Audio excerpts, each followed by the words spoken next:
You're listening to the Matt Dudley Drumming Podcast. Welcome. This is episode 6 with my good friend Amy Hall, who is a North Carolina native, and she lives in the Raleigh area, which is about 2 hours away from where I'm located. And Amy is also a fellow Los Cabos drumstick artist along with myself. So we get to talk about that along with the drumming community. We discuss balance between family life and being able to get out on the road and play gigs and keep this passion alive. And just a great episode, a good hang. I hope this helps you get to know Amy a little bit better. And before I spill too much, let's jump into it.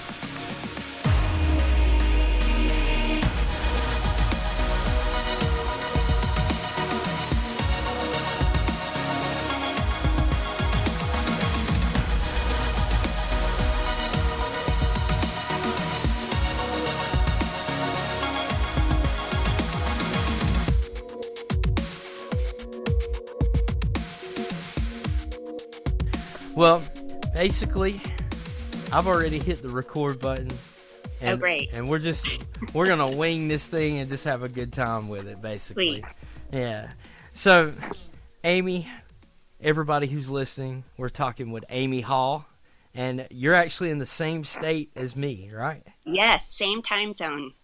Oh, man. You know how thankful I am for that, because it's so hard sometimes to keep up with everybody else, especially if I'm talking to somebody like in California 3 hours away or wherever. So yeah, I'm sure. Less of a headache, right? Yep.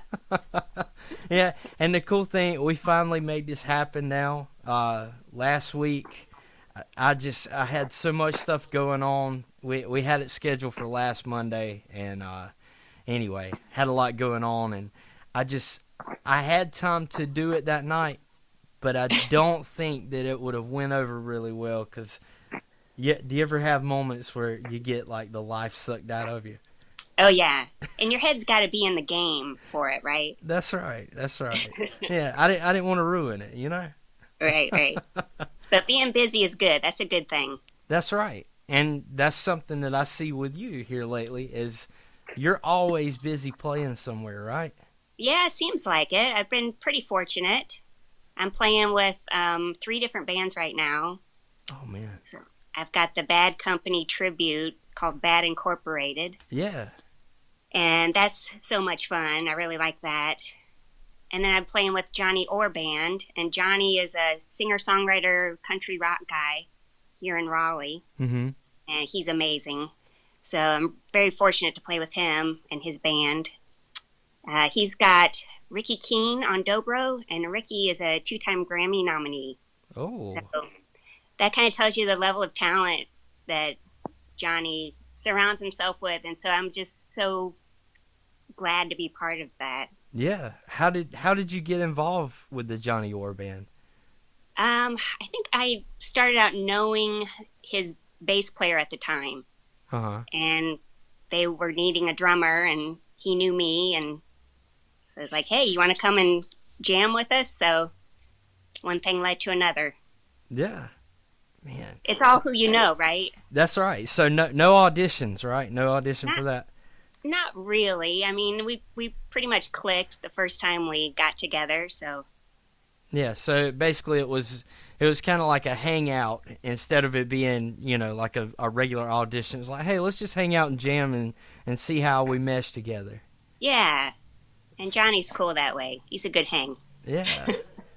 So how long have you been playing now? That's actually, before we go a little bit farther, let's get like a little bit of a backstory here so I can, at least for me too, I would like to learn more about you, who you are, how you came about to be playing drums, When people ask me that, how long have you been playing, it's so hard to answer because, like, I can't remember not loving the drums. And I say that because it's so true. Like, when I was growing up, I think I grew up in a really musical time. At least it seemed like it at the time. We had variety shows on TV, and there was only like, 3 or 4 channels. So everybody watched the same shows. Yeah. Everybody talked about those shows. So there was always some kind of excellent musical guest on those shows. And then radio was big. And again, you only had like a handful of radio stations. Mm-hmm. So I felt like I was just surrounded by music. And what I gravitated towards was the drums. Uh-huh. And so that was, for whatever reason, I've just always loved the drums. So what age would you say that would have been? Like when you were a little kid or teenager? Yeah, I was a kid. I mean, like 3, 4, 5. Oh, wow. In there. Yeah. And then my mom played the piano around the house. Mm-hmm. So we had that music. And I remember in first grade going to her and asking her for piano lessons. Oh, cool. So in that way, then I learned to read music. And she also had a great record collection. So what I would do was I would get, Tupperware bowls and pots and pans and turn everything over, surround myself with them on the floor, and then I put her huge, 70s headphones on and play along to her records. Yeah. And so, like, you're talking like Elton John, early Elton John, ELO, probably some Beatles in there. But what that did was train my ear to really learn those parts by ear. And to this day, that's really how I best learn music. Mm-hmm. So it was a great time. That's the thing. I see a lot. Well, I'm 36, and whenever I was a kid coming up playing drums, cassettes and CDs were popular at the time. Right. And how I learned how to play to start off with, I learned a little bit as far as reading music and school band, but it was mainly from training my ear, listening to these bands that I liked, and learning how to play along and just practicing over and over, playing along with these drummers. Exactly. And now sometimes, like I teach drum students throughout the week, and it's so difficult to get some of these kids to sit down and do that same thing. Like, for some reason, they are scared to death to mess up. Most of them. Yeah. And it's like not all students, but a lot of them want you to kind of hold their hand and lead them every way. And the way I feel that maybe you and I came up was no one was holding our hand to do this thing. It was, we were just very curious about it and passionate. And it was, man, we got to put this record on or cassette or CD and just jam out to this stuff. And regardless if it's perfect or not, you're at least learning to play in time, and you start to build confidence, and you get more comfort behind it, behind bowls and pots or behind the kit, either way. But I love that. I love stories like that because that's something I feel today. I of course it's still happening for people, but I feel like it's less than what it used to be. Yeah, you're probably right.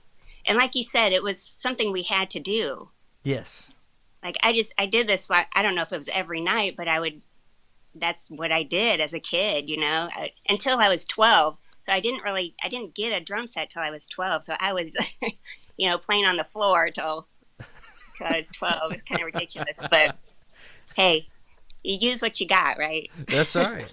That's right. Yeah. All I had coming up was, I would have to sneak into my brother's bedroom, and he had a snare drum. I would play on that and, beat around with sticks on whatever else. I didn't get a kit until I was 14, so okay. I also had to wait a long time. Yep. Oh, man, and then I made up for that time. It was like every day after school I was playing, and I could play until my dad got home. My mom would allow me to get a good hour and a half to 2 hours in before my father would come home from work. Because he would be tired and, of course, not wanting to hear all that. And my mom was kind enough to deal with it for a few hours, which I'm very grateful for. Yeah, for sure. That's great. So did you do school band then? I did, and I actually played flute in band. Ooh. I wanted to play the drums, but someone told me that I was too small to march with a drum. So I was pretty small. I'm still small, but you know, I've been I learned short a my lot. whole life. Don't worry about it. Yeah, I was. I'm still like 5'2", but but I learned a lot playing the flute Yeah. and became like first chair, second chair, always going back and forth, and so I enjoyed that time. So you And then did. I I'm sorry. Go ahead. I also took tap dance as a kid, Oh. tap dance lessons, which Buddy Rich did. Uh-huh. And if you know anything about tap dance, it's really just rhythm with your feet. So it's like playing drums with your feet. Yeah. And that again just taught me so much about rhythm and spacing and melody. And so it all kind of came together. That's it's so wild if you look back and think about influences or things like that that kind of sparked it, that made Yeah, it happen, this one big formula that makes you who you are exactly. behind the drum set. Yes. That's really cool. I never did any dancing. I totally totally was terrible at dancing, so I kind of left it alone. I could slow dance, with a girl or something, but I wasn't out shaking my booty or anything like that. Oh man, yeah. School band was a big thing for me too coming up, especially learning how to read music. And I first started messing with drum set and band for just playing maybe some jazz songs, like some standards that we were learning in middle school. Right. And then I got to be friends with a few kids that play guitar and bass, and we were like, let's put a band together. And sure enough, my birthday came around, and my mom, got me a drum kit, and after that, it sparked it. It's Yeah. been going ever since. Right. That's so cool. So did you do? I'm sorry. Go ahead. I remember talking about band. I remember in my junior high band, so the flute section sat like front row, right? Yeah. And I remember the day that our band instructor hauled out the school's drum kit. And I believe it was a set of Ludwig's Green Sparkle, which, if you know what drums I have, they're Ludwig Green Sparkle. Yes. But I remember that day, and just my eyes just must have been huge, Like I wanted to play them so bad. I was just a flute player. So he knew that I liked drums. So he actually said, do you want to come over here and play? And I was so shy. I was like, no, but I wanted to. So I always regretted that. But we're Facebook friends. So I've talked about it with him. So he's funny. He's a good guy. Yeah. I know you just spoke of talking about your green kit, and the thing that's funny is I went on your Instagram and looked around a little bit, and I saw some pictures from I think it might have been from the Chicago Drum Show, and a majority of the pics that you had were of green kits or green snares. And I said, this girl is into some green, right? Yeah. I don't know why. Maybe it was that, junior high band, but they just scream rock and roll to me. Oh, I love it. I think of like emerald green from like Wizard of Oz or something. Yeah. Love it. That's cool. And speaking of the flute, all right, here's a funny story. I don't know if I may have shared this with maybe a couple of people, but in school band, so we're still staying on topic here.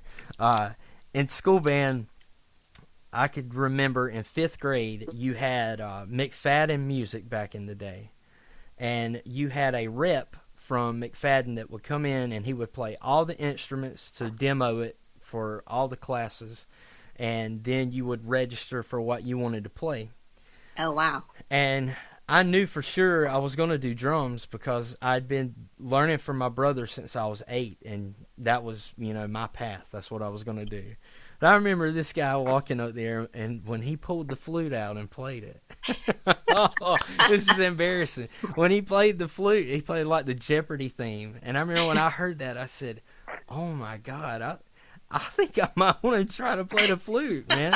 Like, this sounds like a lot of fun. I really might want to try this. And I remember I took the sheet home, and I talked to my mom and dad, and they were like, so we're signing up for drums, right? And I said, yeah, but I kind of saw this guy play flute today, and I really liked it. And if I can remember right, my parents were like, "You're not playing flute. Like, you've been working at the drums forever. You're totally gonna be playing drums. You're not like flutes are for girls. You're not doing Right. that."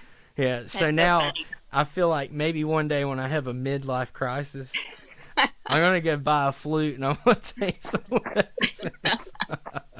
Oh man. Yeah. That's awesome. Yeah. So, So yeah, it's like, drums. It's like, oh, you can't play that. That's a instrument for boys. yeah. But that's what I love.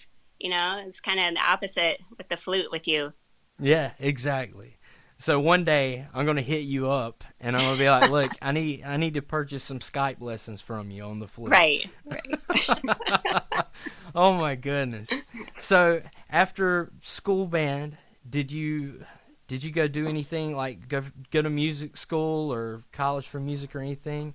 I didn't. I debated. When I was trying to decide my major, it was between music and psychology. Yeah. And I was like, I'll never get a job playing music. Right? I told myself that too.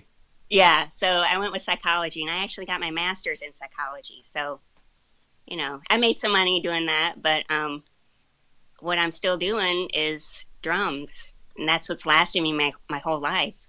So is that your full-time job now? Are you doing just drums full-time or? Pretty much. I mean, I stay at home with my kids, Uh-huh.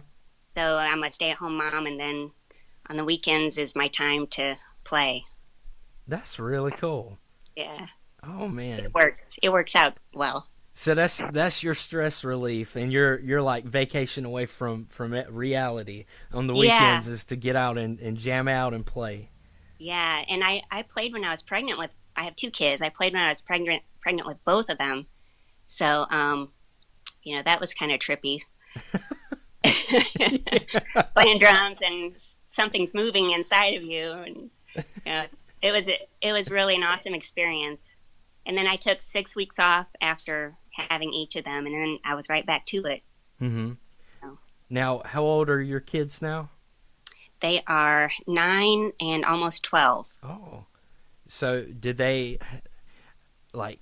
My guess is if you were influencing them even within the womb, I'm wondering if that's something that shines today in their life as something that maybe have come to be musical. Yeah, you would think that. But no. I think they get it. I think they get the drums, but I have them taking piano lessons so that they can read music and just understand the language of music. Because when you think about it, it's a whole different language. Like, I've taught them to read, and so this is just another way, of teaching them to read. Mm-hmm. It's just a different language, and so they're excelling at that. They're excelling at piano, and sometimes they kind of bang around on my kit, but that's not their passion like Yeah. it was mine. But that's okay. They have their own passions. So Yeah, that's what I was wondering if you had maybe put a little bit of nudge and said, go sit behind the kid, yeah, it's not like I haven't tried. Because that's kind of your dream as a parent. It's like to pass on your passion, but then you realize that they have their own, Yeah, so you support that. that's right. That's right. Very much so. I'm Yeah. talking about this thing as like a career.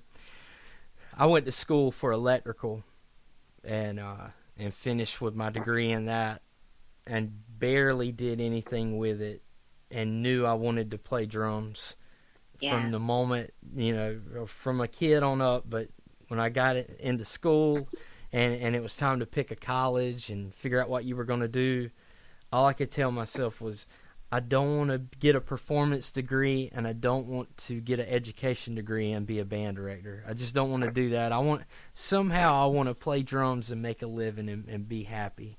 yeah, And it took a very long time to figure out how to do yeah. that. Well, I think it gets harder and harder each year. As time goes on, it's like music. There seem to be less and less venues. I don't know. Maybe it's just the location where we are, but I don't know. It seems to be harder now than it used to be. It is. I do believe in that. I've got a few different bands that I play with at the moment too, and I do a lot of church gigs. Yeah. So I do a lot of those on Sundays. Between, are you familiar with Wilmington? Somewhat, yeah. Okay. So for me to be able to go out and play, I have to drive at least an hour or more to go somewhere. So there's nothing really local at Lake Waccamaw where I live at. Unless you go play at a party or there are some events that happen around in the area, you know, some family events and things. And there's this cool little antique shop in the town over from me. It's called Whiteville.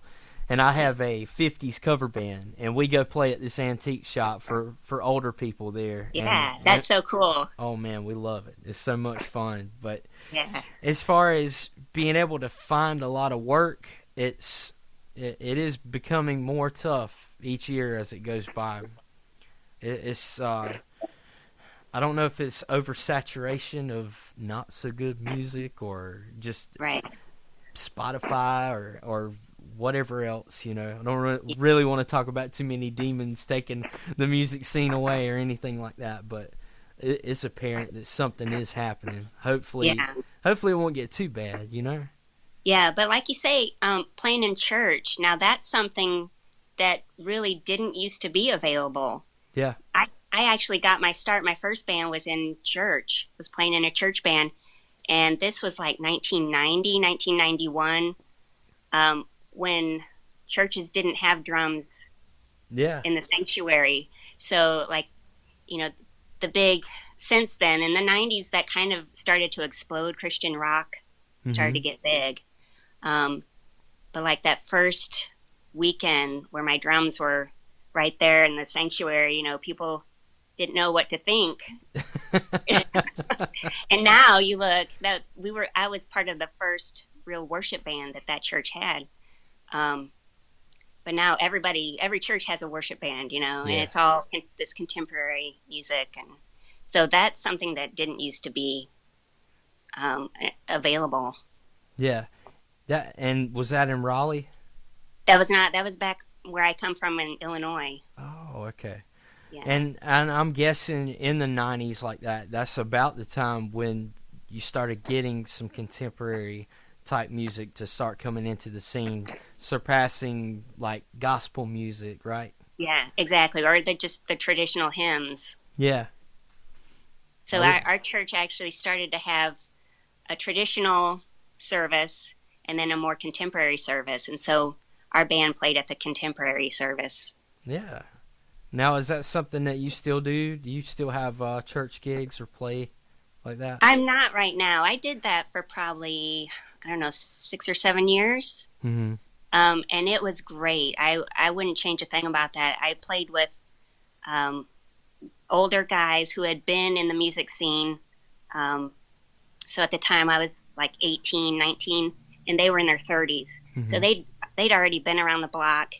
And I think a great thing to do when you're young, playing like that, is to play with older, more experienced players. Yes. It makes you better.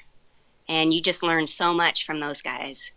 And so that I really look back on that time fondly. That was a great experience. But I did that for like 6 or 7 years and then kind of moved on. Yeah. So I'm not doing that now, mostly because a lot of times I'll play late on Saturday nights. Mm-hmm. I won't quite make the early service. I know the feeling. I've seen you like getting up at 4 a.m. or something to make a drive. Yes. Oh man, there's one that I play at in Hampstead, North Carolina, that's on the coast, and I have to be there at 6 o'clock in the morning, and I live about an hour away or more, and I'll have to get up at 4 or it is 4 o'clock in the morning. That way I can get up, get a shower, get some coffee, listen to run through, make sure I got the songs and stuff down beforehand, and then make my drive out. And the reason why I have to be there so early is they're holding their church inside of a high school. So okay, yeah. Every Sunday this is how much dedication these people have. And there's also been other churches I've played at like this too. These people have all of their church in boxes, in road cases. They get there way earlier than I do. They're probably there at 4 or 5 o'clock in the morning, and they build this church within the school and run all the sound equipment, lights, chairs, everything to fit 500 to 1,000 people per service. That's amazing. And they do that every Sunday, and then after it's all over and you've worked your butt off all morning, then it's time to do it all over again and break it down and put it up. And they do that every week. So it just, to me, there's so much work ethic there, and it's one of those things where if I complain about waking up early, I think about the people who were there before me that are already in there working. I'm like, let me get my butt in gear. All I got to do is come and set up a drum kit and run a few mics and lines, and I'm ready to play. So, right. But yeah, I enjoy doing that stuff. Going back to what you were saying about the influences with older musicians. I want to talk about that just a second. That's something really big for me coming up as a kid too. Was I would have been 14, 15 when I was first playing drum set, and I could remember playing with a local eye doctor, jamming out with him and learning something about blues music from him, or playing with some guys who were seniors in high school and I was in middle school, learning how to play punk rock. And and the more I played with these older musicians, it streamlined me. It made me so much better. Yeah. It was, I don't know. That's a very awesome thing to have in that period of life when you're really growing like that. So absolutely, I kind of identified more with their music styles. I don't know. I've always liked what now is called classic rock. Yeah. But back then, my generation was like Metallica, and some of the poppy stuff. I mean, when I was like 12, 13, Duran Duran came out. So you had that kind of synth pop sound. Yeah. And then you had like Metallica in the mid 80s or so. So I always kind of went back a generation almost with the music that I liked. And even farther, I'll tell you this, when I was in high school, in the 80s, a lot of my friends were getting into Metallica. Yeah. And I actually got into like swing and big band. Yeah. And I'm sure I was a total dork doing that, but it taught me how to swing. And when you play rock and roll, you got to swing. Yeah. There's an attitude to rock and roll. And I think it comes from that swing, because if you think about the early rock and roll drummers, what were they listening to? They were influenced by swing.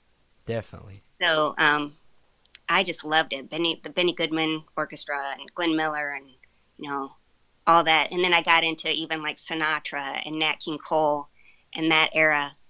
And I think maybe they call that traditional pop now. But all of that, I think just, you kind of absorb all of that influence. Yeah. And it makes what you're doing just even better. At least you hope. Yes, I totally agree. My experience with swing and things like that were either from playing in church or from playing in jazz band in school. Yeah. And then you speak of Metallica, like I had all the Metallica tapes, and I just blasted Metallica through a boombox behind me whenever I would practice drums during the day. That was a big thing for me. Was so many people give Lars Ulrich like a bunch of junk for being like a not so great drummer, but you think about how many people he's influenced. Exactly. Oh man, that was my jam back in the day. I loved Metallica. Yeah. So who were some of your influences as far as rock goes then? When I was about, I don't know, must have been about 13. So I had gotten my first drum kit, and I was just trying to absorb all the music I could. And my brother, I have a brother who's 3 years older, he really got into CCR, Creedence Clearwater Revival, and he would drive me to school, and he would just blast that through the cassette player, you know. So I was learning those parts, going back and forth to school, and when I'd get home, then I'd play along to that. So Doug Clifford was a drummer, and to me, he just kind of epitomizes playing for the song. Yeah. You know, he didn't really do anything too flashy, but his parts grooved and they fit the song perfectly. You know, I don't think they could have had a different drummer. It would have been a totally different song, you know. Yeah. So he was a big influence. You know, Steve Smith with Journey, that was a big deal. Michael DeRozier of Heart. Yeah. He's kind of always been my favorite. I have always loved Heart, and I got to play in a Heart tribute band. Oh, that's cool. So, and then I bought, do you know Don Bennett out in Seattle? Hold on, Don Bennett's drum studio? Yeah. Yeah, he does all the vintage stuff. Yeah. When I used to run Behind the Kit podcast, I did an interview with Don Bennett. Oh, cool. Yeah. Yeah, he's a fascinating guy, and he has like the museum part of his shop he's got kits from Simon Kirke, and then he had a DeRozier kit, Michael DeRozier's kit, and I guess he had two of Michael's snare drums, and he put one of them up on eBay. And one day I was just surfing eBay. Oh boy, here we go. And I saw that drum, and this was like before we had kids. So I saw that, and I immediately called my husband. Can I get this drum? I have to have this drum. Oh my gosh, this drum is for sale. I am getting this drum. So, you know, I was like, the little kid in me was like, yay. And, you know, I bought the drum, and I still have it. So it's got his signature on it, and it's a drum that he used with Heart, and it's just the coolest thing. I just choked on some water. Excuse me. Now, what color is this drum? Is it green? It is not. It's a Ludwig Supraphonic. Oh, cool. Yeah, 70s, and it's got copper lugs. Uh-huh. And he had a kit that had all copper lugs. So I guess he had two of these snare drums that matched that kit. Was it expensive? Maybe. Maybe. It was totally worth it, though, right? It's totally worth it. That's all that matters. That's all that matters. I'll never get rid of it, so. Do you have any drum collectibles, things like that? Besides... I would say that's my biggest one. But I've always kind of collected Heart memorabilia, old magazines. Yeah.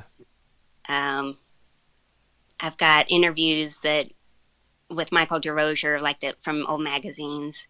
And then Denny Carmassi, who was their drummer in the 80s, have old magazines about him and, you know, autographs and things. Yeah. So that's totally one of your biggest idols then, right? I would say so. So it was really, you know, when I got the opportunity to play in a Heart tribute band, it was like a dream come true because since I was a teenager, I've been playing along to those songs. I know those songs like the back of my hand, you know. Mm-hmm. So that was really, it's great to really pay respect to one of your idols, you know. Yeah. And that's always how I felt about it. It was like an honor to play those parts because they were perfect, mm-hmm. you know. So that's a great time. Cool. Yeah. And you know, I totally commend you for being able to do that as far as play for tribute bands. For me, and I love going to see tribute bands, but I always feel so guilty when I play cover songs. And I play in cover bands, but there's always this little bit of guilt inside of me that I'm not doing it justice as good. You know, I don't feel like I'm giving it as much as what the person who wrote it would do, if that makes any sense. Like, I'm totally trying to play it like they're doing it, and I'm putting my heart and soul into it.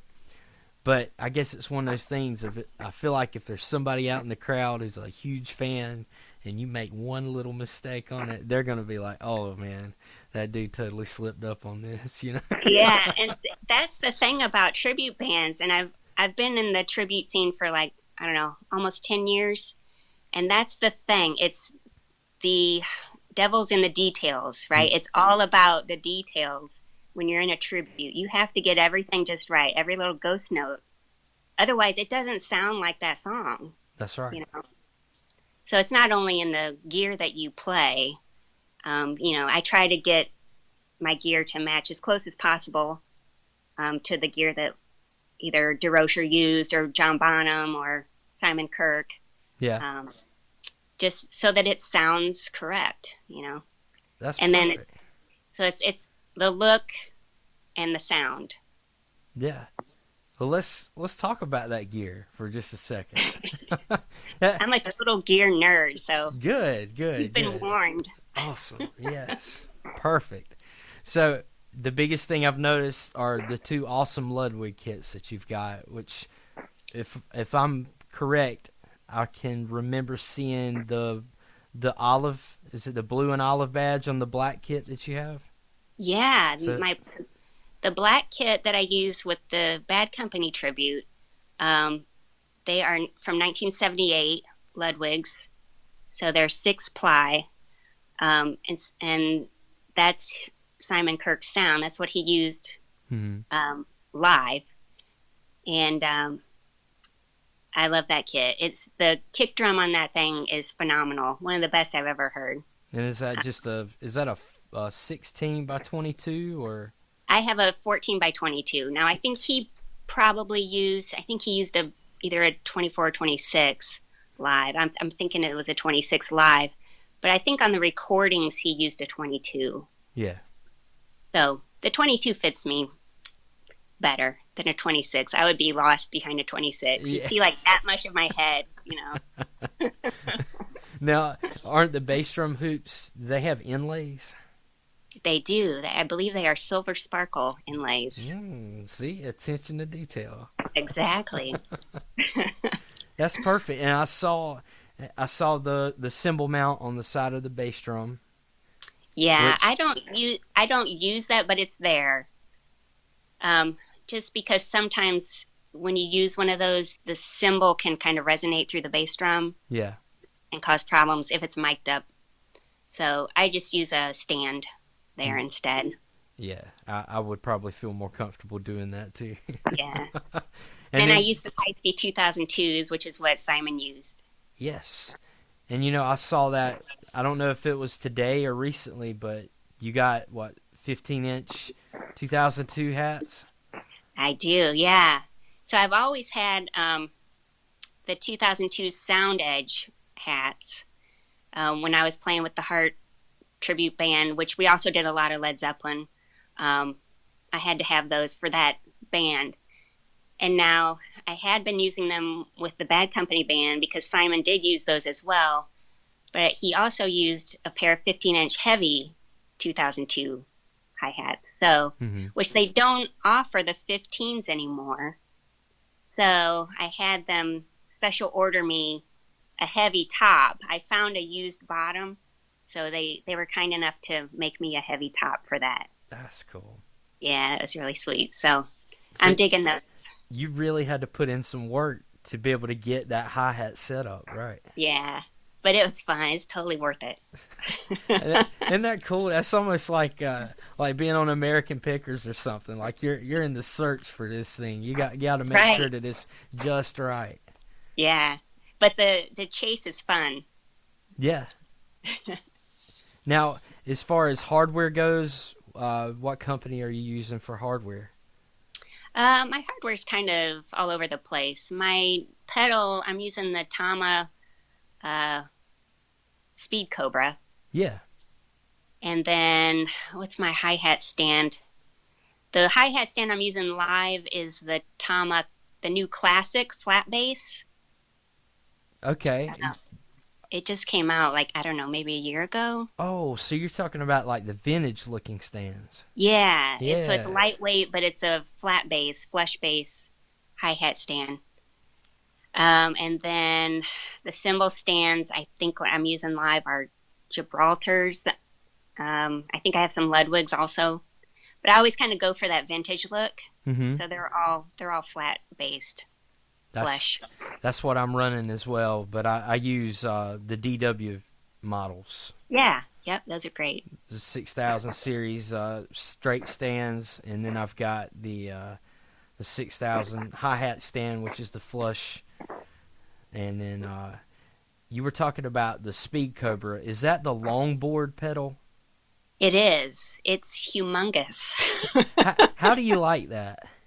I love it. I really, really love it. And I don't know why, because my feet are small, Uh-huh. but just having that extra space where I can play towards the back of it, and get a really good action, really good thump with it. Yeah. And that's something I found myself moving away from too. Was I had are you familiar with Scott Pilgrim? I've heard the name. So Scott Pilgrim did some demo videos for DW for their PDP concept pedals, which are the longboard pedal that they have. And it was time for me to go find a new pedal, and I was kind of shopping around a little bit, and I had Scott on the podcast years back, and me and him will talk occasionally about fishing or whatever else. But anyway, I saw his video with these pedals, and I sent him a text and told him what I was looking for, and he said, "Man, you totally don't even have to worry about going and trying one of these things. Just trust me, you'll fall in love with it when you get it." So anyway, I found them for a good price online, and I bought the double pedal version, which I rarely use the slave pedal on it. I mainly run it as a single. But man, that longboard, there's something to the action and the sensitivity on a longboard pedal that I feel like you have a little more option on how you could play. Yeah, exactly. Now, did you get the chain drive? Yes. I think they make it in a direct drive as well. Yeah, they have both versions, and that was the thing I remember I asked Scott. I said, "Well, if you were me, what would you go with direct drive or the chain?" And he said, "Man, I can't mess up my mojo. I've got to run with the chains if I'm going to do anything like that." And I said, "Well, if it's good enough for you, then it's good enough for me." So yeah, that's cool. Yeah, I really dig those pedals, and I haven't used it a lot here lately because I've been running a DW 3000 single pedal just for aesthetic reasons. It looks cool behind the kit I'm playing right now with the 50s cover band. Maybe that's a lame reason to use something, but never. That's never a lame reason. And that brings up, I saw the picture of your bass drum beaters, and they look so cool. Those Danmar color kicks, which me and you had a conversation about through Twitter, I believe. And that's right. Man, I still haven't ordered one yet, but I'm looking for a felt beater and maybe something with a wild color like that. It just caught my eye, so I think I'll go try that at some point. Yeah. Yeah, I mean, like, nobody's going to see that but me, but it's green and it matches my kit. So, just makes it that much more fun to play. That's right. Yeah, I guess it's one of those things, only you could see it, but when you're behind the driver's seat like that, if you've got a way to customize your vehicle and what you're doing, it's cherry on top, right? Right. Yep, exactly. And I guess we need to discuss some Los Cabos talk here too. Yes. Since we're both artists for these guys. I love those guys. So when was it that you got on with them? Because I believe, didn't you contact me beforehand? I did. Yeah, that's right. I was with another company. I had been with them for, I don't know, 3 or 4 years, and then they went out of business. So I was looking for a new stick, and I was trying all these brands, and then I remembered that you were playing Los Cabos. Yeah. And I knew somebody else who was playing them, so I was like, I'm going to run into 2112 Percussion. That's my local drum store in Raleigh, mm-hmm. and get a few pairs and see what I like. And when I put that in my hand, it just felt right. They weren't slick. They didn't fall out of my hands. They had a great balance. So I settled on the 5A Intense. Okay. Which is 16 and a half inches long, I believe. So it's a longer stick. Yeah. But it's a pretty typical 5A in width. And I love that stick. I use it for almost everything. Now I also have some of their 7/7As, which has that really cool, unique olive tip on it. Yep. And it's kind of more of a jazz stick, I would say. But there's something about that olive tip that I love. And when I need something for if I'm playing in a small club, sometimes I'll pull out a pair of those. They're a little lighter. Yeah, I use the jazz models. Yeah. By them, and the barrel tip has just been perfect for a lot of the applications. I'm thinking about switching it up on the next order. I'm still going to be using jazz models, but I think since I'm playing so much of these church gigs are almost like playing a rock show, and I'm not going through sticks as far as breaking sticks, but I'm getting them to a point where they're getting out of balance from like chunks being gone out of the center for me, for me playing rim shots or whatever else.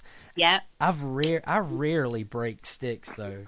I just maybe I play hard sometimes for some of these church gigs, but most of the 50 stuff and things that I do like that, I'm using the jazz maple, and I hardly ever break a stick anymore because I play so light on everything.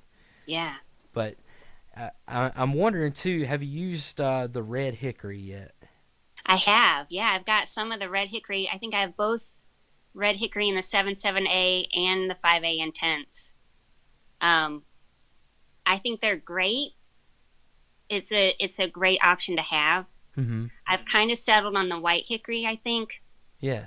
But sometimes I'll pull out a pair of the red and be like, oh man, these feel so good. So, it's kind of, I'll go back and forth. But what do you think of them?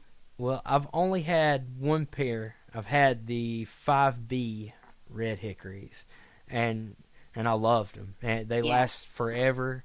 And my thing is, now using the jazz model, I'm wondering what the difference in the weight would be going from using the white hickory to the red hickory. If it would, I can't remember if it's supposed to feel lighter or if it's going to be a heavier wood. I think the theory is that it's a little denser. Okay. But I really can't tell much of a difference in terms of weight. Yeah. And I think they do last longer.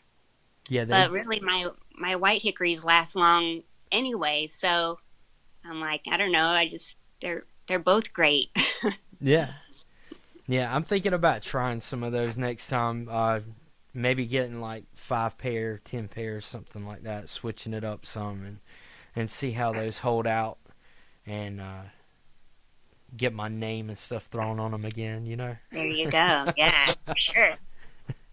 Have you gotten any yet with your signature and all that? I have not yet. How long were you an artist before you got yours?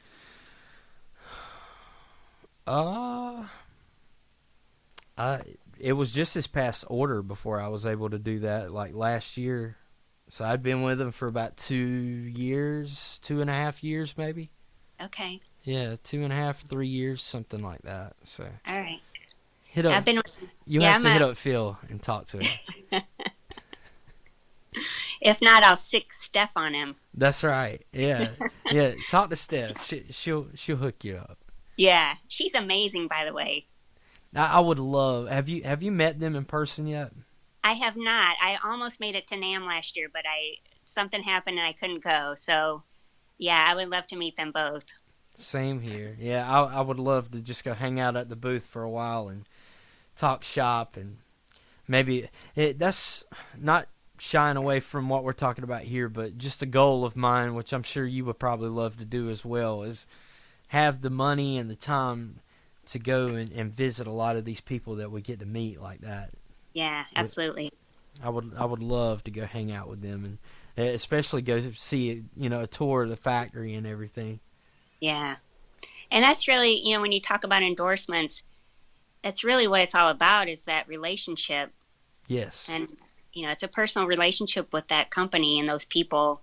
And I just think so much of that family and what they've accomplished and what they do for us as drummers. Yes.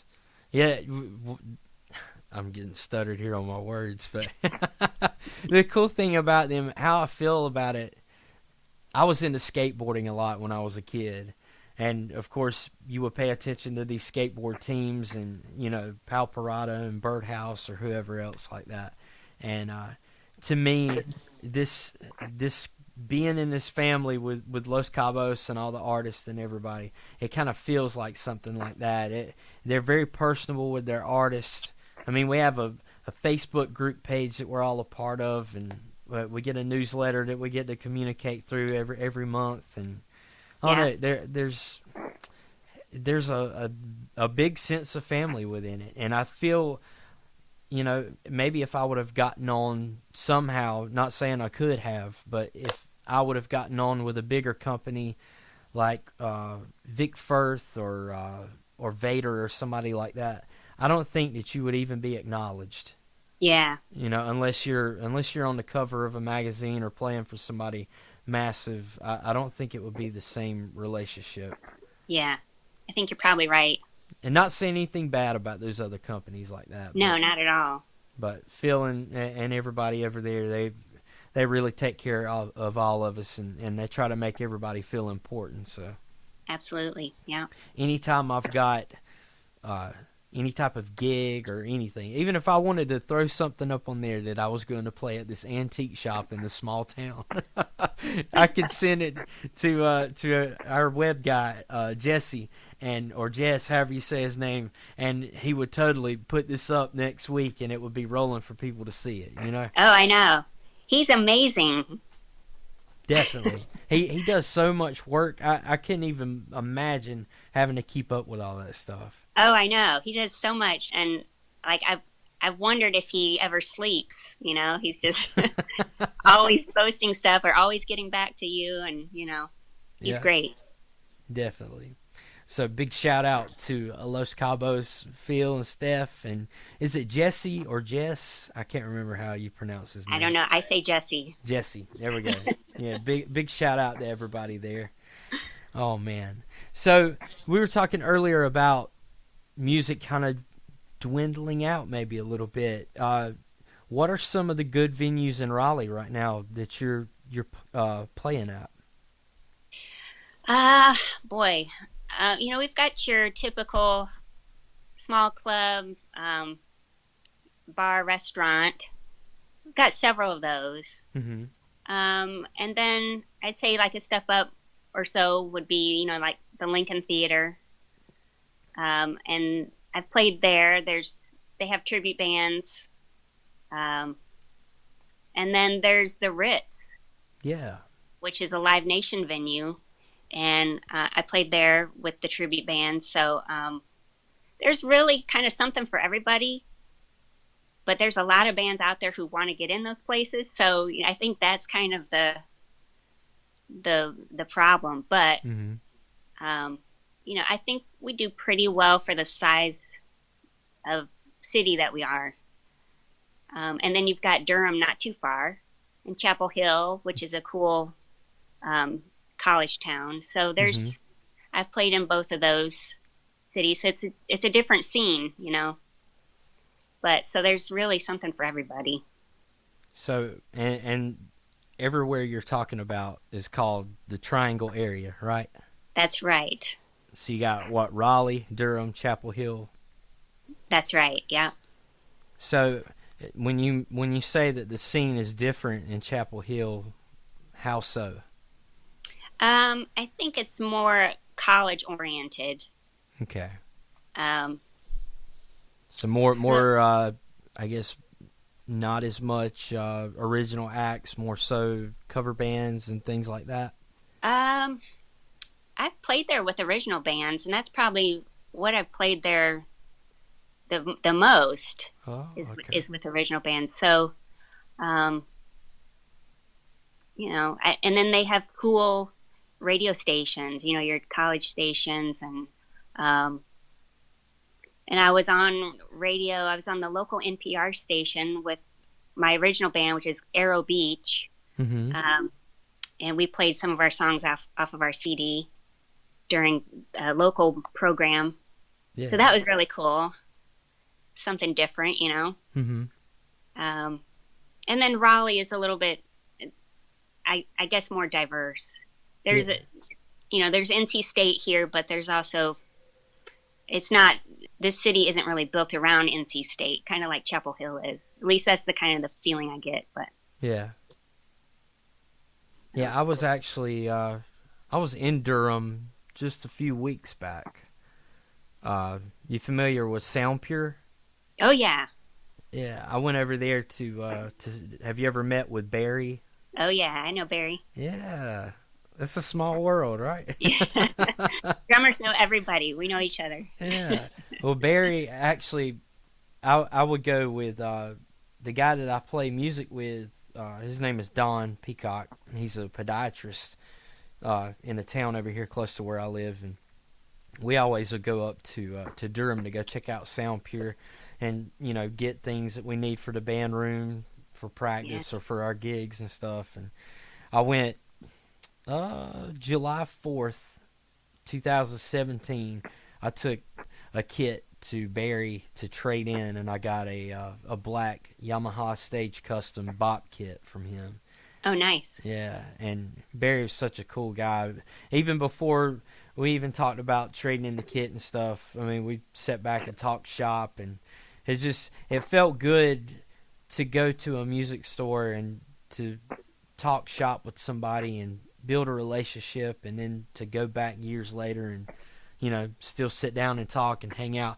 You don't get that same kind of vibe when you're ordering your equipment online, That's right. Yeah.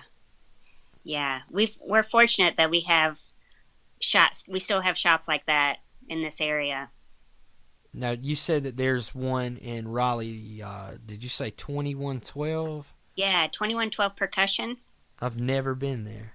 Yeah, you got to go, man. I need to. I'll have to hit you up, too, the next time I go either to Raleigh or Durham. That way, maybe I can meet up. So Yeah, absolutely. that would be cool. 2112, the last drum shop I went to was in Nashville, was Forks Drum Closet. Oh, boy. Yeah. It's massive. Yeah. It's awesome. That's the Mac Daddy. Yeah, definitely. No, man. Well, what is this that I've seen of where you are studying under Todd Zuckerman? Oh, that I signed up for, let's see, back in January, I think it was. I signed up for his rock drumming masterclass Yeah. through Drumeo. And it's like a 6-month, 7-month, something long course. It's been amazing and intense. And just, he's such a great teacher. Mm-hmm. And of course, great drummer. But he's, like, I've said this about him, he's more than a drummer. He's like a teacher, he's an educator, he's everything kind of wrapped up in one package, and so talented. So what he's taught us is really a lifetime's worth of knowledge as it pertains to rock drumming. So yeah, it's really, it's a lifetime pursuit. It is. It definitely is. Say what? There's always something new to learn. Yes, definitely. We'll never obtain all of it before we get out of here. No. But that's what makes it so cool is there's always something new to learn. There's something maybe in our technique or a new style to learn, or just there's so many options with this instrument. It's ridiculous, and for people to to think that one day they're going to be a master of this or that. I just feel like that kind of ruins it all if you've got that mindset. I think it's a continuous journey that you're always going to seek, or you should seek, and there's value to be found in that every day. Yeah, absolutely. Big time. But Todd Zuckerman, I don't know much about him other than what the videos I've watched and listened to his music and stuff. Never been like a massive fan of Styx or anything like that, but I do know that he is phenomenal with technique and everything like that. So yeah, everything. He is phenomenal. He's the perfect drummer for that band too. Yeah. And I've met him a couple times. He did a clinic at 2112. I think it was last year. Mm-hmm. So I met him at the clinic, and then he was just in town a few weeks ago at the Durham Performing Arts Center. Yeah, I think I saw a picture on your Instagram with him. Yeah. So the guys in at 2112, I guess he had given them some tickets and including backstage passes. So I guess they had an extra one, so they called me up and asked me to go. That's awesome. Yeah, it was super nice. And so we got to go backstage and talk a little bit after the show. So did you freak out and fangirl a little bit? I tried to keep it under control. Oh my goodness. Like sweaty palms shaking just a little bit. Yeah. You like run up and you're like, "You're my drum teacher, Todd." And then Tommy Shaw walks by and you're like, "It's Tommy Shaw." Oh my goodness. That's funny. So was he a cool person as far as sitting down and talking? Oh yeah, and he's so funny. So, yeah, a great guy. Good deal. Well, talking about education and teaching, what are some of your goals with playing right now? I mainly joined that class to really kind of work on my left hand, mm-hmm. which is naturally weaker, I think, for us right-handed drummers. Yes. So he gives a lot of exercises and rudiments, especially early on in that course. You get kind of a rudiment section, and then you get something on the kit to work on. And I am primarily self-taught. So I've had, like, between ages, 12 and 16, I probably had a handful of lessons from a teacher, but I mostly learned by listening and watching. Mm-hmm. So, there are weaknesses that I know I have, and so I've really tried to work on those, and especially as it pertains to rudiments and loosening up my left hand a little bit. Yeah. So that's been my major goal. And like you say, it's just a work in progress. Yeah, definitely. And that's something really good if you're working on that material like that. Rudimental playing. I learned a lot about that in drum corps, playing a drum line in high school, and then later on I played in college as well at UNC Pembroke and marched drumline there. And that was such a big thing for me to get in and learn how to play rudiments and hybrid rudiments especially. That's something I really got into over the past 4 years, is studying a lot about hybrid rudiments. And there's so many motions and mechanics involved in that stuff that if you can really sit down and break it down and take the time to learn all of it, it helps so much with ghost note control and playing accent patterns and things like that involve a lot with stick height. Right. Yeah, that's such a big thing. It will totally clean up your playing, big time. Yeah, I see some of the videos you post about that stuff, and your examples and your playing, and I'm blown away by all that you can do. So. Well, thank you. I haven't put out too many in a while, to be honest with you. I need to get back into doing that stuff. But, for a while, I was on this big kick of making a lot of videos, and right now I'm kind of working on a book at the moment for it's kind of top secret, but then again it's not. But yeah, I'm gonna put a book out on beginning like a beginner book on trying to build good hand technique. So that's Yeah, something I'm working on at the moment. that's excellent. So we'll see about that. But yeah, that's something that I love playing drum set, but I think one of my most favorite things is to sit down with a practice pad and have either an iPad with a front-facing camera or either have a mirror in front of me. Oh, yeah. And to sit down and work on mechanics and work on stick heights and things like that and just kind of zone out a little bit. I love working on a pad. Yeah, that's so helpful. I wish I'd had the patience to do that when I was younger. But I wanted to play the kit, you know. Yeah. Well, Every teacher wants to start you on rudiments, right? Yes. And when you're young, you want to play rock and roll.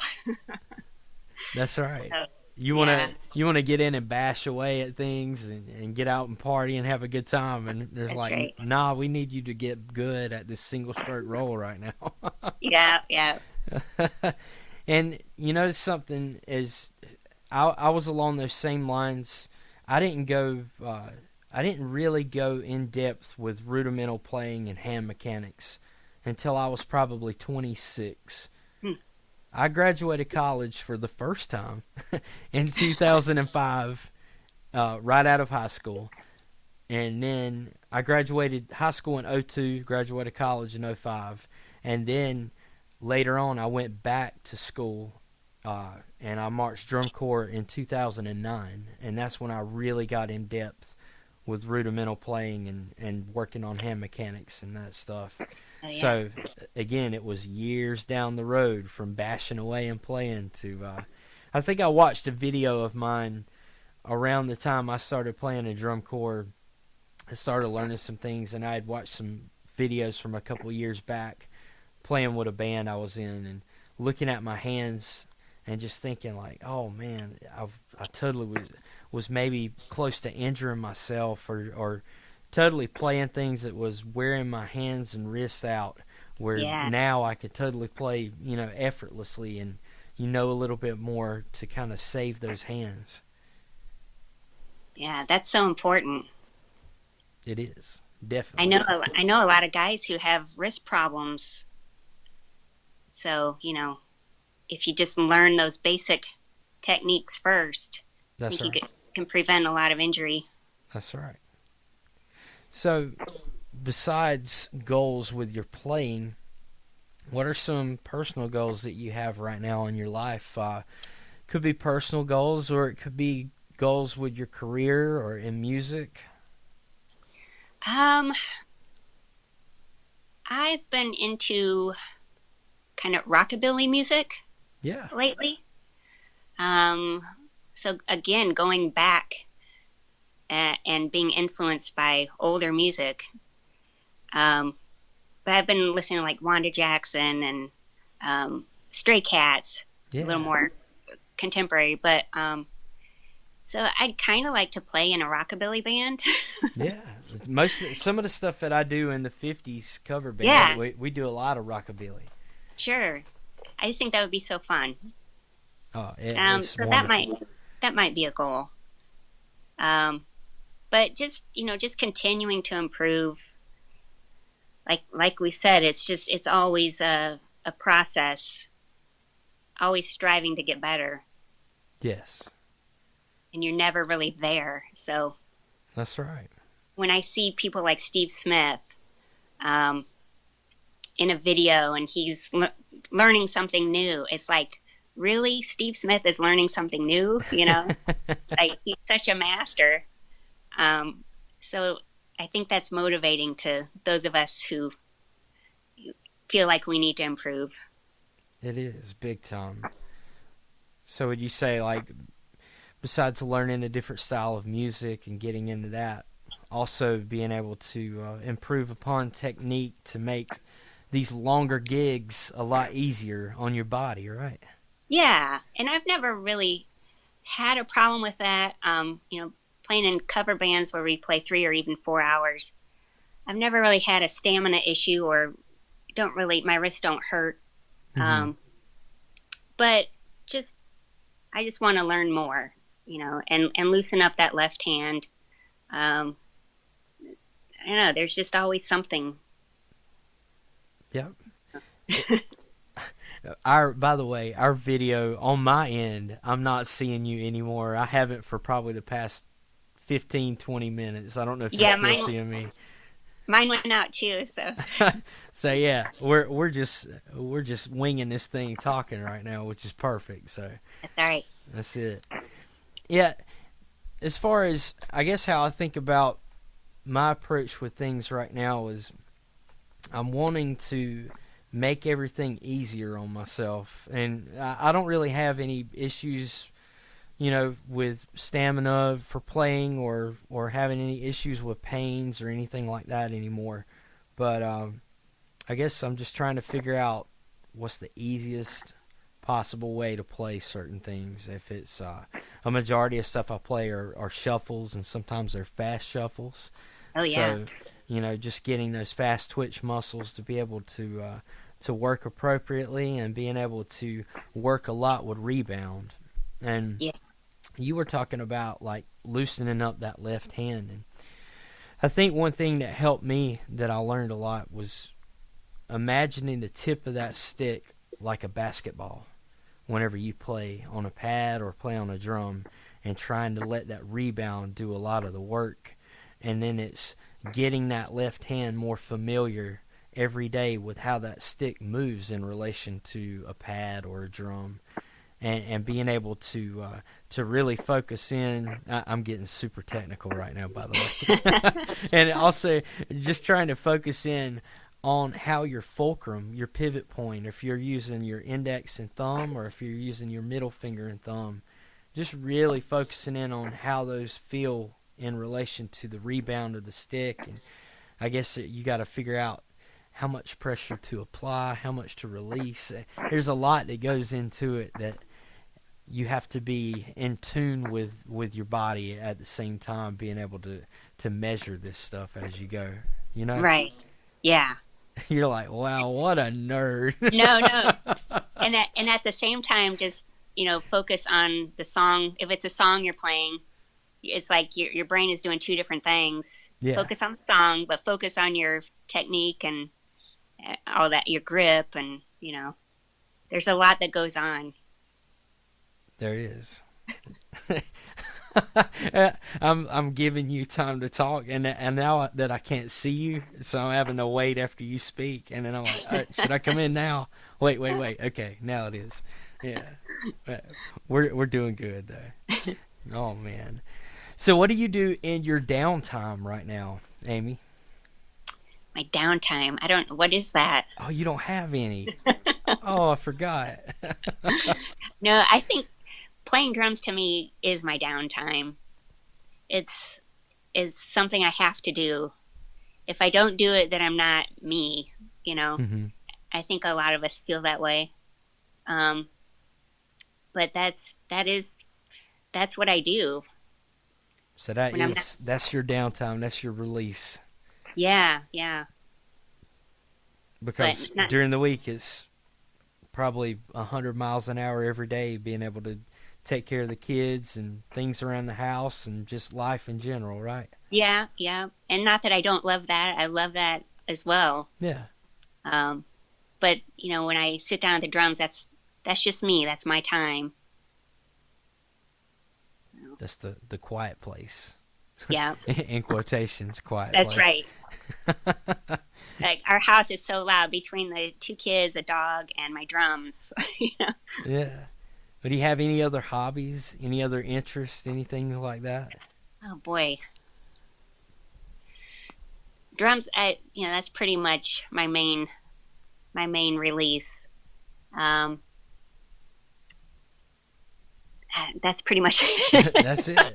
That's it. No photography, no finger painting, or what about cooking? I do not like to cook. Isn't that weird?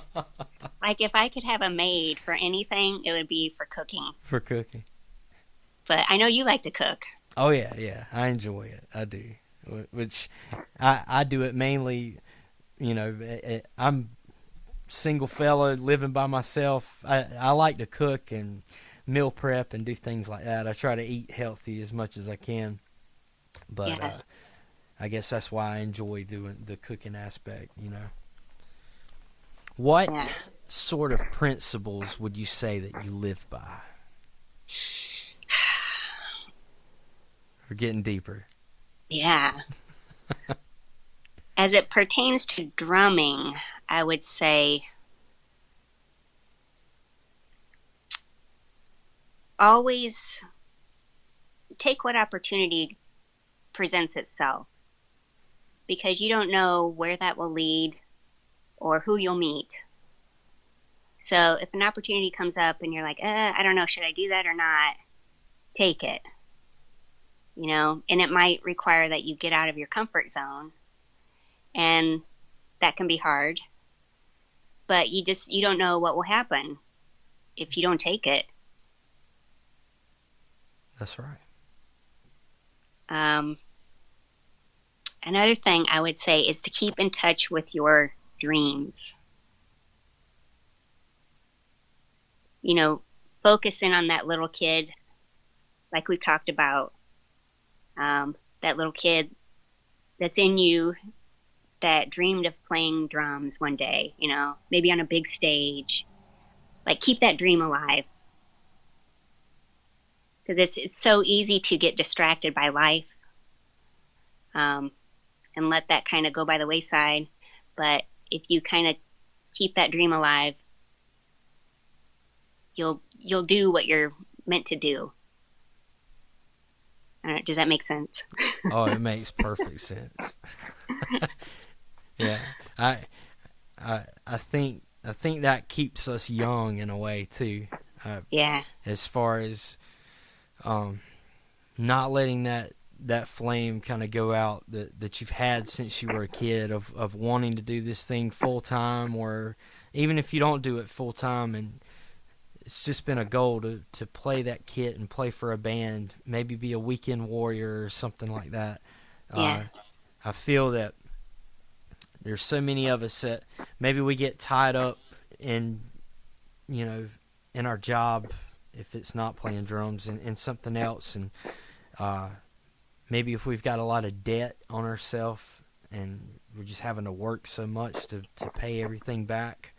I feel if you can make some time somehow for whatever that dream is, whatever that goal is that you've got, even a few minutes a day of trying to push something towards that, I feel like that's totally going to put you in a better headspace than to not chase after it at all.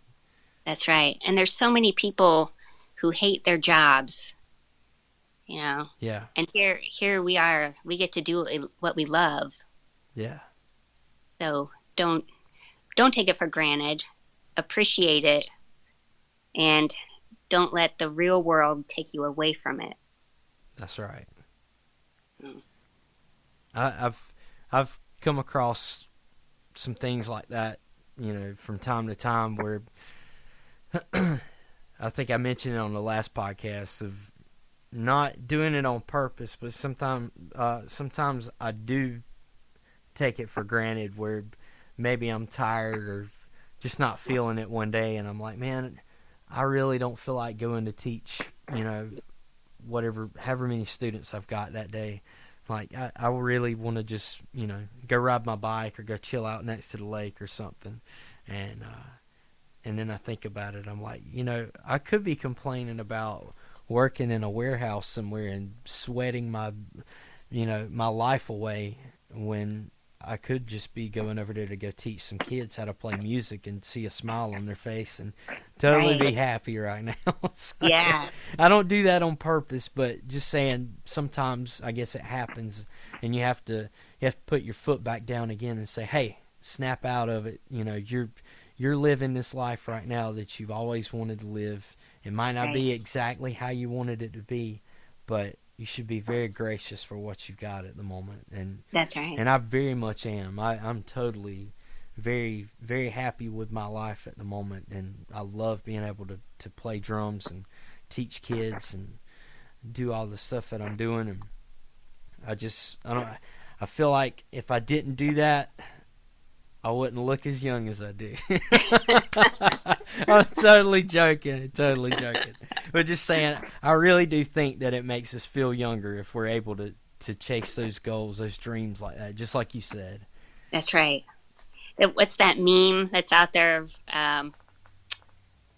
You don't get old when you don't stop playing when you get old. You get old when you stop playing. Yeah. Yeah, that's so true. That's right. That's right. That is the fountain of youth. So if anybody wants to know where to find the fountain of youth, it is within each one of us. It's chase after what you really love to do and do that thing. Your passion. Yeah. Even if you can't do it full time, if you could do it just a little bit, like go towards that. And when people say that they don't have enough time in the day, I totally understand, but you can sleep a little less and make time for it. Yeah. I really think so. Lose an hour of sleep and then take that hour and put towards it. Yeah. As long as you're doing it. People are going to be like, you know what? I'm totally not losing that hour of sleep, man. Oh, man. Goodness. I remember, when I was a teenager and I went to see Heart in concert. So this was like 80s, and they were really big in the 80s. Mm-hmm. And Denny Carmassi was on drums. And I had nosebleed seats in this huge arena. And all I did was watch Denny play and thinking to myself, I know those parts. Mm-hmm. I can do that. I could do that. That's awesome. And then, 30 years later or whatever, I got to do it. So, don't give up your dreams. That's crazy. And how old were you then? Oh gosh, I was probably, 15. 15 years old, and you staked a claim within your mind that day. You said, I'm totally going to do this. That's right. And then you ended up doing that. Yeah. Not to that extent, but but still, yeah, it's a band. It was a band that you loved and you were invested in, and it's just cool to think you had a goal when you were a kid like that and said, I could play these songs. Like one day I'm going to do this. I'm going to play those songs in a band or whatever. And now you're doing that thing, and even you have a family and you're doing the full-time mom thing. You're still, I know you have to be tired after doing this stuff throughout the week, but it's not enough to hold you down to keep you from not doing it, right? No, that's exactly right.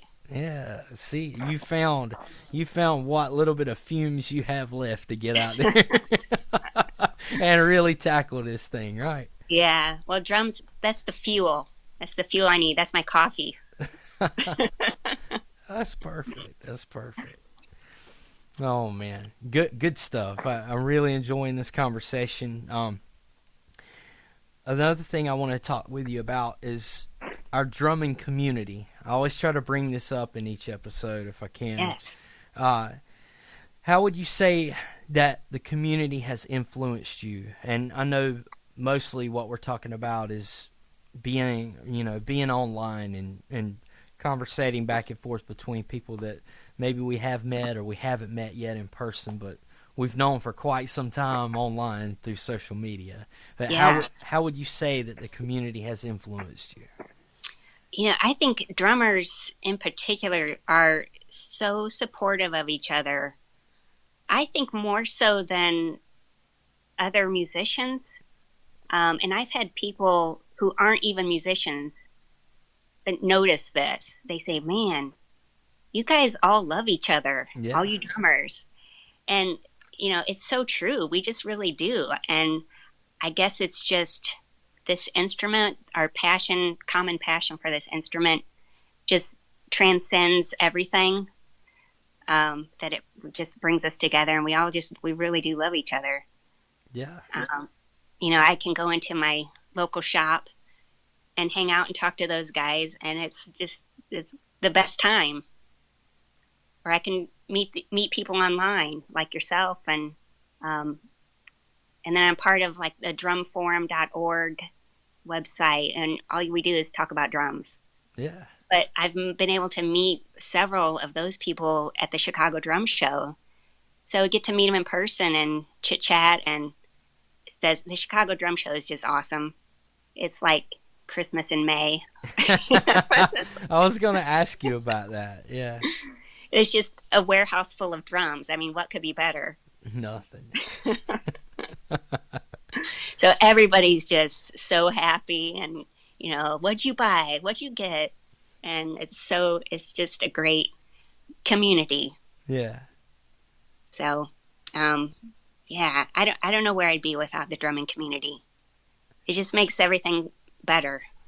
It does. I feel like if I have those moments sometimes where maybe the spark isn't there, or maybe I'm feeling down that day and I'm not really interested in playing, and if I've got a message group, a group message on Twitter with Jay, don't you? Jay Kruger and Yeah. Mike Schertenlieb. Yep. Yeah, well, both of those dudes, I've been friends with them probably since 2015, I believe, as far as us having this group message. And we talk almost every single day since 2015 about something. And it's always like, good morning, hey fellas, got a gig coming up this Saturday, yada, yada, yada. I'm going to be using this kind of gear, or it might be, hey fellas, I woke up this morning and my head's killing me and I don't feel like playing drums or don't feel like doing anything. And then the other two of us would be like, oh man, hate you feel bad, but dude, you totally got to get back to playing. Like there's a support group there, Yeah. And the same way with just even getting on Twitter and not being in that message group, but just talking to people out in the open. I'm heavily influenced by other people, by their playing, and just by seeing people do good for others. And hey, Oh, yeah. I don't want to call it a charity, but you always see people lifting others up within our community, and that's a big deal. Oh yeah. We're not in competition with each other. No. We're just totally supportive of each other. Definitely. Yeah. Now, what's your go-to as far as social media goes? Are you a huge fan of Twitter or Instagram or Facebook? I would say I'm probably more on Instagram these days than Facebook or Twitter, but Yeah. I try to kind of check in with all of them when I have time. Yeah. Sometimes I kind of slack off a bit, but I do yeah. too. I really like Instagram and Twitter too, because my feeds, at least for those, are very drum oriented. Yes. So it kind of filters out some of the other stuff. Yes. Yeah. Yep. Some of that stuff is important, but I don't know. What's important to me every day is keeping up with the weather and my music, and that's There you go. That's it. Yeah. Everything else, I kind of. There was a comedian. I want to say it was Bill Hicks one time, and he was talking about this would have been in 1993. He was talking about turning on the TV, and this was around when Desert Storm was happening, and he said, when I turn on the TV, it's war, disease, famine, AIDS, bombs dropping, everything else going on. And he said he stepped out on his front porch, and it was nothing but Yeah. just crickets. Yeah. Just saying, like, there's so much going on, but at the same time, like, not in your world there. So Right. But yeah, I try to keep a positive vibe and keep a lot of the negative stuff. As far as politics and all that, I shy away from a lot of that stuff. Oh yeah. I just want to, I do think a lot of that stuff is important, but at the same time, I would rather fill my time with, trying to improve upon myself to do good for others and not worry about, the negativity. Yeah, absolutely. So, And I really appreciate what you've done to bring drummers together. well, thank you. Yeah, I don't know what I've done, but other than just being friendly with people and just being passionate about the instrument and about the people that I do meet on here.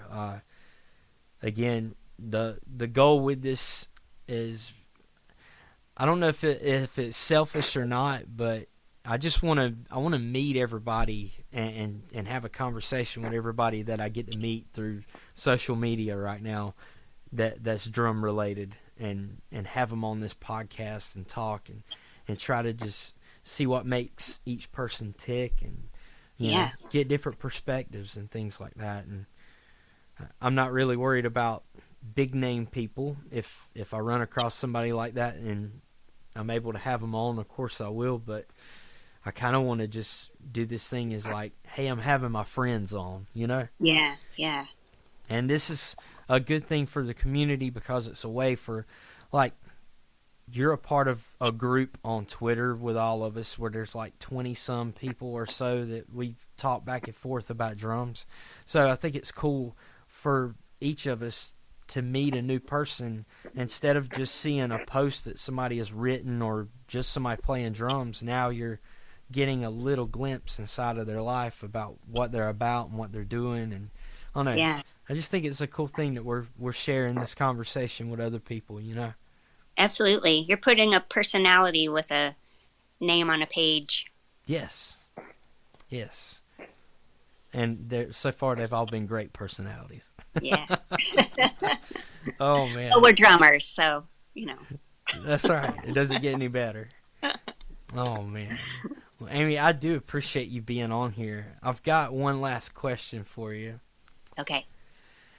What would be your best advice right now to our listeners? And that could be personal, or it could be drum related, anything, but something that rings true in your life. What would be a good piece of advice that you'd like to share with everybody?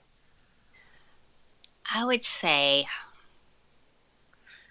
on top of the take every opportunity you can, because you never know where it will lead to or who you'll meet, on top of that, surround yourself with good people who support you and build you up. Because I think life is just too short to be around negative people and anybody who tries to bring you down. So I think that's really important, and I think that's what you're doing here with your podcast. That's great. I had to let it get quiet there for a moment because we had to be serious. That's right. That's perfect. Yes, I totally agree with you there. Of keeping those positive people around and keeping people close to you like that, being around those good influences. There's not enough time here on Earth to have that cloud hanging over our heads, you know? Yeah. Life is just too short. That's right. You got to get out and be happy, put a smile on that face, be determined, get out and do some hard work and make this whole music thing happen. Keep that fountain of youth running, right? That's right. Now, for people wanting to look you up, how will people get in touch with you, Amy? I have a website. It's amydrums.com. And then you'll find links to my Instagram and Twitter. Usually those are Amy_drums. Okay. And I'll have all that in the show notes where people can just click on that and be able to find you as well. Cool. Yeah. Well, I think we've covered a lot. Is there anything that I didn't ask you about that you would like to mention? Oh, boy. Not that I can think of. This has been great, Matt. Yeah. Hey, one thing, though. You do have a store, right? I do. Yeah, tell people about that real quick before we get off. That's so funny. I haven't really talked about it much. It's just kind of something I put up there. But if you go to my website, amydrums.com, there is a link to the store, my store, where I've just designed some T-shirts and things for female drummers. Yeah. I've kind of found it a little bit hard to find stuff that relates to female drummers when it comes to, merch and apparel. So I kind of came up with my own just little simple designs. Yeah. So. And I think it looks cool too. Yeah, I've already checked it out. So I Cool. can't believe that I didn't write it on my list, but I did check it out. I thought they looked cool. Well, thanks. I haven't really talked much about it. I don't really go online and promote it too much, but it's there. Well, good. Maybe by the time this thing comes out, we'll have quite a few listeners on here, and they'll say, "You know what? I think we're gonna get on there and buy a shirt from you." So Cool. good. Yeah, thank you so much for taking the time to do this. I apologize for last week of having to reschedule everything, but tonight I think this went really well, and I'm sure some people are going to get something out of this, and I just really appreciate your time, Amy. Oh, thank you so much, Matt. I really appreciate you asking me to be a part of this. I think what you're doing is awesome, and just building up this community even more. So thank you. Definitely. Thank you, man. That's it for this episode. Hope you guys and gals, I can't hardly talk. Hope you guys and gals enjoyed this episode. Hope this was a great hang. Hope you got something out of it. Be sure to go check out Amy at amydrums.com, and also on Twitter at Amy_drums. And in the show notes, I'll have all of those links along with Instagram. I'm guessing Amy's username is the same, Amy_drums. I'm hoping that's what it is, but it'll be in the show notes, so just check it out there. But again, your homework at the end of each episode that you listen to is to please connect with each person that I have on here. That's the whole purpose of doing this thing. This is all about community. So get up with these people that I have on. Let them know what you thought about the episode, and pick their brain if there's something you found interesting. Everyone that I have on the show is going to be willing to have a conversation with you. So do that. Do your homework. Get out there. Build these relationships with people. And that's what this is all about. We should be growing in numbers, right? To change the world for the better with drumming. And you're like, you know what? Sounds kind of crazy, but maybe I might do that, man. Anyway, thank you so much for taking the time to listen.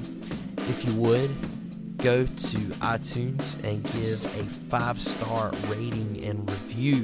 That helps other drummers be able to find this podcast. This episode and the next episode are the last 2 episodes where the audio is panned to left and right because of the recorder. I now have all the gear I need to make everything stereo. I bought a mixing board, and I've got all my cables routed right, so whenever the next batch of episodes come up after the next one, everything's going to be stereo. If you're listening with computer speakers, it's not going to make a big difference right now, but if you are listening with headphones, it's probably going to sound very weird, and I hate that it turned out that way, but I had to run with what I have. So if you're listening to something and it's aggravating with headphones on, then go back and listen on your computer or in your car, and maybe it should maybe equal out a little bit better, I'm hoping. But anyway, again, thank you so much. I appreciate all the support, appreciate everyone listening, and until next time, I'll see you later.